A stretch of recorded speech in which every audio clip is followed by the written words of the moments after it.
What's happening, people? I hope you're all well. So, how do detectives use room positioning to help them elicit a confession out of a suspect? Well, there are a few tactics I want to cover in this video.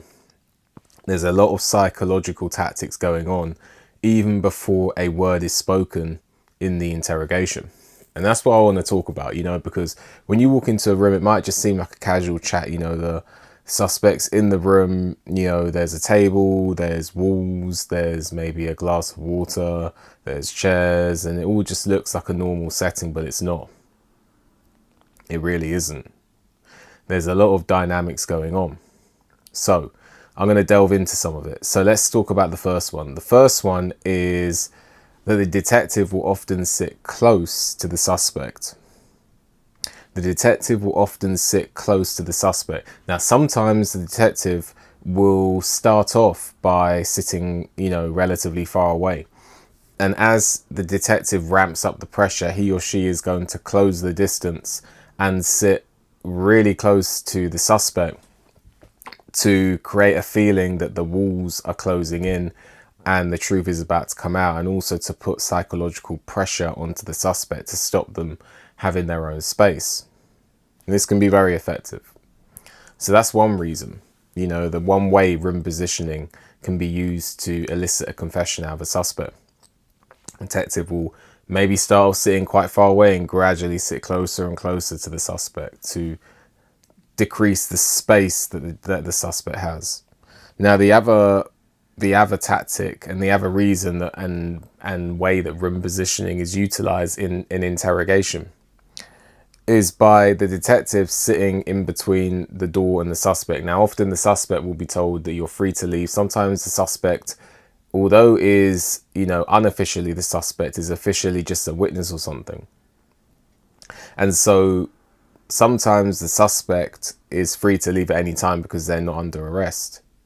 So consequently, the detectives, they want to try and eliminate the chance that the suspect says, I want to go home. And so what they do is they will have the suspect sit maybe here, the detective will sit here, and the door is over here.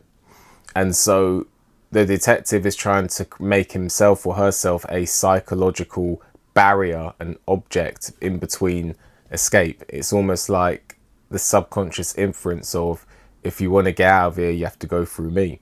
And the purpose of this is to create the effect where the suspect feels that they need to get the detective's approval before being allowed to leave the room. Now, the final tactic that I want to talk about is when the suspect is told to sit down. Often, I have never seen actually a different scenario unfold where the suspect is always told to sit on the smaller part of the table. There'll be like the wider part of the table where the detectives will often sit, and then there's the smaller part of the table where the suspect is almost always told to sit. And the reason for that is because it can make the suspect feel smaller. The suspect can often be made to feel smaller, and if they're feeling smaller, then their confidence is going to be low, and this is going to make it easier for the detectives to get a confession. So those are 3 reasons and 3 ways that room positioning is utilized during an interrogation by detectives. Making the suspect seem small by making them sit on the small part of the table. Sitting in between the suspects and the door to create the subconscious inference, if you want to get out of it, you have to go through me. And also the simple fact of